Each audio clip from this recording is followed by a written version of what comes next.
Olá, Tatiana, tudo bem? Olá, tudo bem, Daniel? Prazer falar com você. O prazer é meu.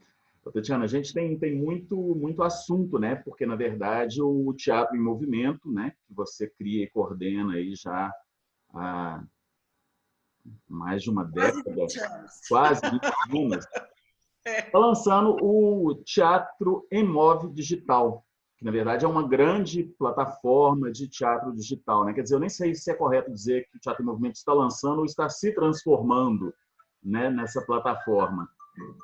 O fato é que ela se sustenta em três pilares, né? Um curso de formação, webséries e, e três montagens, né? Pensadas para o exatamente. ambiente digital que vão ter o envolvimento da Bárbara Paz, do Cacá Carvalho e da Yara de Novaes. Eu queria que você Exatamente. tivesse uma geral do que é isso, do que é o teatro em móvel digital. Bom, então vou responder um pouco da sua primeira pergunta. Eu acho que primeiro é uma transformação, né? A gente passou aí nesse momento em função do Covid, entendendo como que um projeto, que era o Teatro em Movimento, que é presencial, que há 20 anos desloca espetáculos já montados, né, do eixo Rio e São Paulo, também do Nordeste e do Sul, para Belo Horizonte, criando uma programação como se fosse um festival diluído ao longo do ano, ou seja, eu tinha programações de março a dezembro, inicinho de dezembro. E com Covid, eu com os meus patrocinadores, que são patrocinadores já longevos, o Instituto Unimed BH e o Itaú. Ano passado tive a CEMIG normalmente entrava no projeto quando eu atuava na interiorização do projeto. Ano passado eles entraram para as duas pontas, mas obviamente também mantendo aí o foco estratégico no interior. É, eu me vi assim, e agora? Estou com patrocínio e tem que cancelar tudo. A gente não tinha todas as pautas confirmadas, mas todo o trabalho de curadoria, todo o bloqueio de pauta e algumas apresentações já contratadas.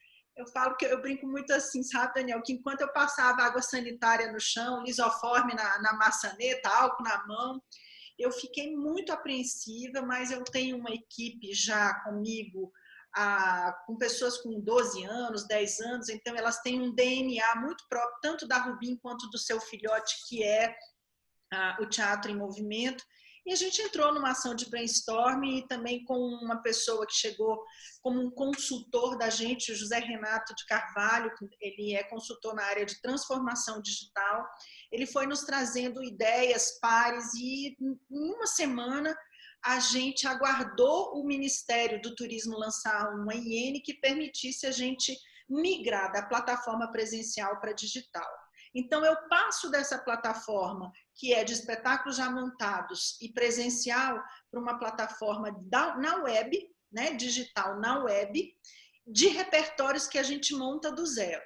Quando eu fui ver como é que a gente montaria, eu percebi que nós mesmos, apesar de termos 2 décadas, não sabíamos rapidamente nem compor uma planilha para isso, porque a forma que a gente não atuava mais. E aí eu fiquei pensando em como deixar legados, sendo uma produtora, com a equipe que eu tenho, e como deixar também experiências com essas pessoas que a gente convidou para estar com a gente tem um network grande de trabalho ao longo dos anos aí, e eu fui convidando algumas pessoas, né? O Cacá Carvalho foi a primeira pessoa que eu vi sendo dirigido pelo Roberto Batti e fazendo um trabalho de coaching de ator com o Gianecchini e com a Cláudia Raia. Por coincidência, eu estava do lado do Cacá, eu achava aquilo.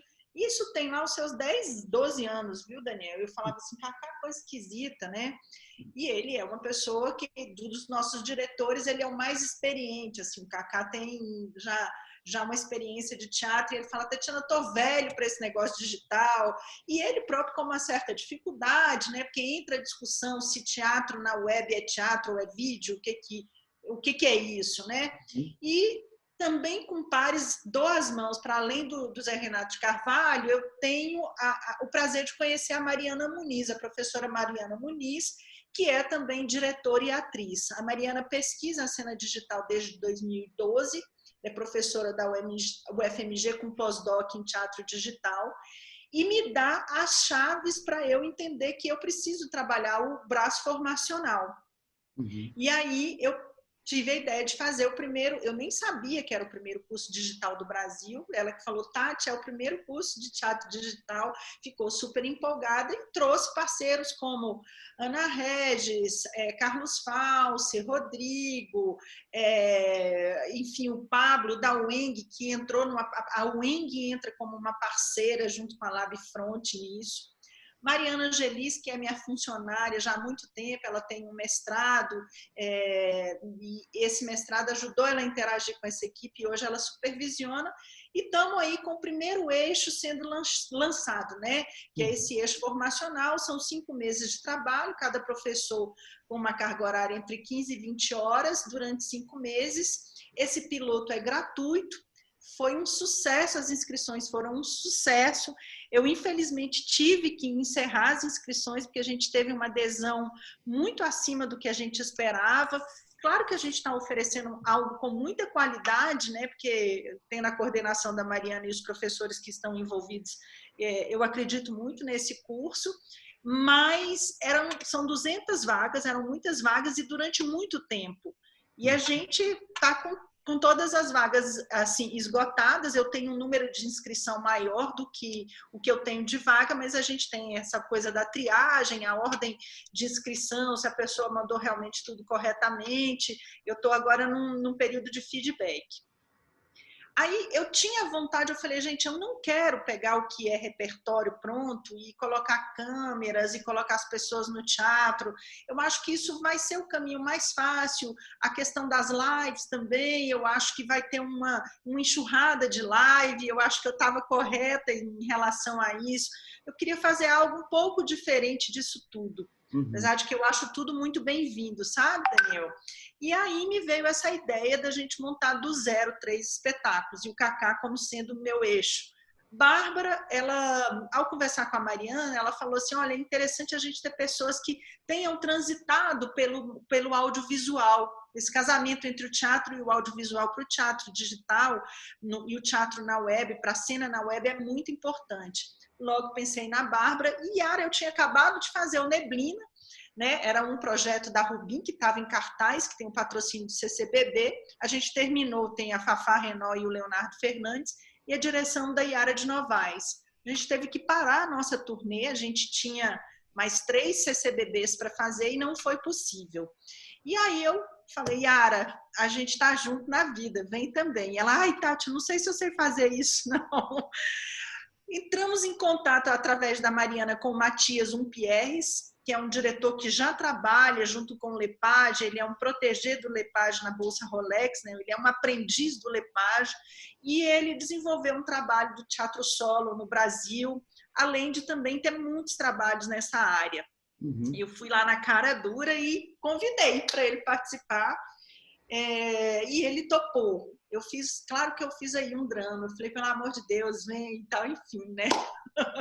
Mas ele aceitou, e quando a gente fez a apresentação do projeto, Daniel, ele achou uma proposta muito, muito legal, assim, com uma consistência. É difícil falar da gente mesmo, né, do que a gente faz, mas ele ficou empolgado com os eixos, como a gente tinha planejado isso. E automaticamente eu fui para os patrocinadores e para o Ministério da Cultura, que me deram a autorização para essa pivotada, né, para essa transformação. E foi exatamente assim que aconteceu.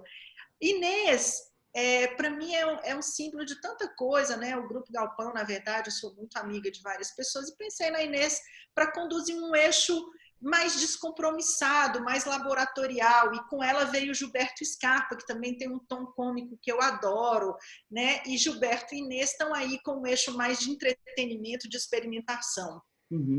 Com ele está Márcio Medina, que é também um cenógrafo e um figurinista que eu já trabalhava em algumas outras montagens, ao qual também eu tenho muita deferência, assim como o André Cortes, que também está com a gente. E aí eu falei, bom, eu tenho que construir dramaturgias do zero também, como é que é isso? E aí Vinícius Calderoni, a gente tinha acabado de fazer o Sísifo com Gregório do Vivier. Acho o Vinícius um cara, um letrista do Cinca Seco, adoro as letras do Cinca Seco também. Eu falei, Vini, vai ser você. E Vinícius Souza, né? né, ser todo esse movimento de Janela de Dramaturgia aqui, agora vai dirigir o Galpão. Então, montamos essa turma, nos demos as mãos e falamos, vamos tentar, gente, vamos pensar coisas juntos. Comecei a fazer as reuniões, fomos aprovadas, a nossa readequação foi aprovada com rapidez pelo Ministério, todo mundo só mete o pau no Ministério, eu vou te dizer, a nossa aprovação foi antes do tempo, mas eu tive esse retorno agora no dia 26 de maio, 27 de maio, ou seja, eu tenho 2 meses fazendo 23 apresentações, né, que são 20 webséries e 3 experiências digitais mais longas. As webséries têm 3 a 5 minutos e os espetáculos partirão aí de uma duração em torno de 20 minutos. Essas webséries, Tatiana, são 20, né? Estão previstas, e 10 delas são baseadas em canções do Clube da Esquina, não é isso? Não é nem baseadas, são inspiradas. Na verdade, Daniel, eu tenho, desde a eleição, né, dos resultados das eleições, eu estava escutando muito o Clube da Esquina. Mas eu estava escutando mais do que simplesmente como uma pessoa que gosta de música e está usando ali a música como um remédio para a alma. Eu fui ficando mais atenta ao teor das letras, né? As complexidades melódicas. Eu fui aprofundando nesse universo e vendo os movimentos do Rio de Janeiro e São Paulo, como é que eles assinam ali uma certa territorialidade, eu achei interessante a gente manter a nossa. E, para mim, o Clube da Esquina é uma assinatura muito importante na história e nas artes mineiras, né? E propus isso para a Inês e para o Gilberto, eles gostaram.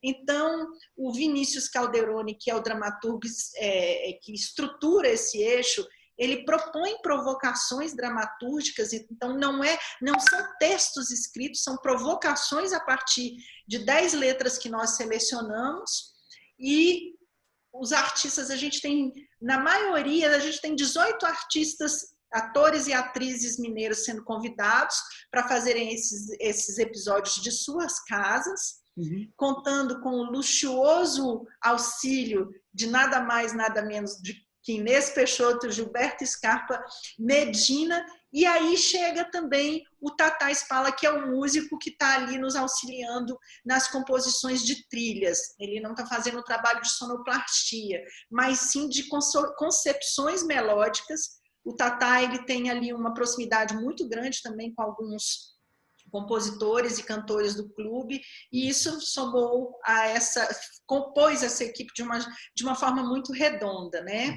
E a gente tem aí Jai Batista, Júlia Medeiros, que era do Ponto de Partida, Rose Brant, Regina Souza, que acaba de chegar de Portugal e acabou de lançar um livro lindo, Maurício Tizumba, Caete, Rafael, que é uma criança que foi selecionada, enfim, eu não quero aqui deixar a Catilu, que a Zora, a Dira Assunção, enfim, são 20 nomes que a gente pescou no estado e convidou para fazerem esses trabalhos de suas casas. Os outros 10 episódios falam um pouco dessa comédia ou desse drama privado de todos nós nesse estado de confinamento.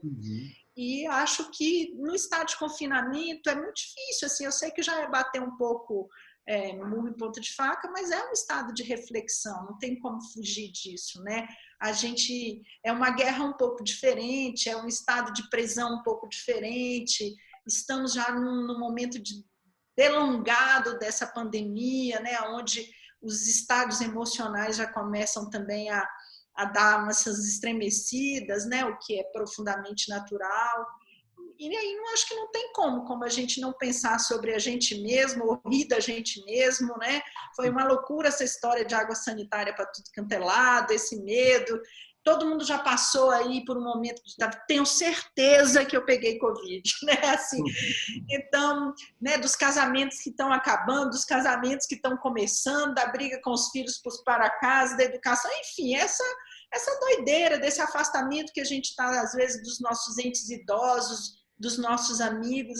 Aí existe toda uma liberdade que esse núcleo, junto com cada ator, trabalham sobre uma metodologia da improvisação e daí vão sair os episódios. Uhum, legal. O Éder Santos fazendo a montagem desses episódios aí para logo saírem pelo YouTube ou Instagram. A gente está definindo a plataforma. O curso, Daniel, ele vai ter uma plataforma exclusiva de streaming, porque eu fui percebendo que as plataformas que existiam não iriam me atender da forma que eu gostaria.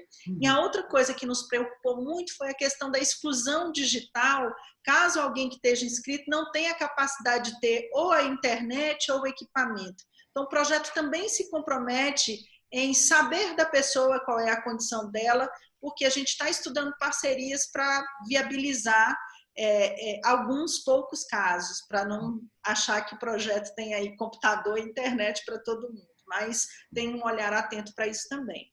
Uhum. Com relação aos 3 espetáculos, né, coordenados pela Bárbara, pelo Cacá e pela Yara, ainda estão em estágio bem embrionário, né? Não tem nada de fantástico com eles. Estão sendo concebidos agora, né, nesse momento. Exatamente. A gente está aí nesse trabalho de dramaturgia também, Daniel. Tatiana, como você bem falou aí, essa é uma discussão que está muito em voga, muito em pauta, porque o teatro é, por excelência, a arte da presença, né? Cena e plateia. O que caracteriza, na sua opinião, essa cena na web como teatro e não como um produto audiovisual outro qualquer? Daniel, eu não consigo separar os dois mundos. No momento em que eu entro nessa pesquisa e que o teatro em movimento o teatro imóvel não se dispõe, eu estou com uma sombra no rosto, né? Agora que eu estou vendo. O teatro em movimento ele não se coloca no lugar de responder essa questão. Pelo contrário, a gente se coloca no lugar de experimentar e provocar mais reflexão em torno disso. Mas o Pierres, que fez uma espécie de mentoria para a gente, quando eu fiquei muito presa, porque eu sou uma pessoa muito analógica, Daniel, você não tem noção o tanto que eu sofri. Eu realmente precisava de alguém do meu lado para me fazer acreditar que é possível. E eu fiz algumas interações, né, às vezes escutando uma leitura, debatendo com professores, entendendo a posição do público neste canal que nós dois estamos. E o que eu me assustei é que eu não me sinto ausente com você aqui agora. Eu me sinto com você. E espero que eu não consigo me sentir com quem está me assistindo, né? Mas alguns amigos que já fizeram essa experiência, uns sentem falta desse aplauso, dessa interação ali, de escutar uma respiração, mas outros dizem o seguinte: você não sabe o tanto de mensagem. Eu até fico arrepiada, Daniel, assim, porque é um jeito que a gente tá fazendo para dar conta das nossas emoções também, né? O artista tem essa emoção dentro dele que é traduzida em expressão, né? Da encenação, expressão das artes cênicas, da cênica, né? Do ato de encenar. E um Pierres chegou para mim e ele propõe um trabalho de mentoria chamado Clínica de Obsessão. E eu não entendi o que era isso de jeito nenhum. Aí fui tendo as reuniões com eles e ele parte nessa clínica do que te move artisticamente, aqui de dentro, assim, do seu eu mais interior. E ele me respondeu o seguinte: o teatro na web é feito com as manos e com el corazón, assim como fosse hecho en la Grécia antiga. Então, para mim é isso. O teatro, eu entendi que ele existe dentro da gente. Então, se esse ator ele é teatral, ele vai trazer a teatralidade dele para o ambiente web. Numa intensidade maior, menor, de outro jeito, realmente eu não sei. A relação com o espectador, ela muda um pouco, porque eu posso interagir, ou ele pode interagir com a minha cenografia, eu tenho tecnologias que me propiciam isso, né? Eu posso fazer algo gravado e te exibir com muitos inputs tecnológicos e tendo uma qualidade teatral significante. enfim, é uma questão do se colocar na cena e também do espectador se colocar neste lugar, eu entendo. Sim. Eu acho que eu fui como espectadora de algumas situações, Daniel, e no dia que eu estava mais cansada, eu fui menos tocada. E aí eu pensei, tá vendo? Não bate em mim igual. Depois eu falo, cara, mas se eu tivesse cansada também numa sexta-feira, será que eu ia também estar tão dentro de uma apresentação? E eu acho que passa um pouco aí pelo estado de espírito e de conexão que a gente se dispõe a ter também como público. Mas, sem dúvida, a relação de tempo na web assim, é outra. O meu olhar cansa mais rápido, né? O meu tempo de cadeira vira um outro tempo, e isso tudo tem que ser considerado. Eu acho que também não dá para a pessoa achar que fazer no presencial e filmar e colocar vai ser agradável. Eu acho que é um pouco tiro no pé. Tem que ter um trabalho aí, tem que ter outras tecnologias, que eu acho que muita gente está fazendo. Não é a forma que a gente quer fazer por enquanto. Mas eu acho que até esse formato híbrido é um próximo passo que a gente vai dar. Ter um repertório que a gente apresente dentro das normativas dos espaços que a OMS coloca e logo depois entre numa temporada no streaming. É possível, a gente já está pensando nisso também. Então é isso, assim, eu acho que também precisamos desmistificar um pouco e achar que só existe teatro feito numa caixa cênica. Eu não sei, eu acho, eu tenho teatro na minha casa, na minha cozinha, com a minha filha, às vezes, né, que é muito teatral. Então eu expandi um pouco o meu olhar sobre também o que eu entendo o que seja teatro para mim, né? Pode ser diferente para você e eu respeito. Legal. Muito interessante, Tatiana. Vamos acompanhando aí, então, o desenvolvimento, né, dessas webséries, do curso, aguardando por esses 3 espetáculos e torcendo muito, né, daqui. Legal. Queria ter oportunidade, já que a gente está aqui conversando, de te convidar e convidar também os seus espectadores, né, nas suas redes sociais, que nos acompanhem no Teatro Imove Digital. A gente tem Instagram, Facebook, Twitter, tem também o nosso site. O site foi repaginado, a gente criou uma identidade visual nova. E dizer isso, assim, que é um aprendizado conjunto com quem está fazendo conosco, mas será também com o público que irá nos ver. Muito obrigada pela sua entrevista. Eu que agradeço, Tatiana.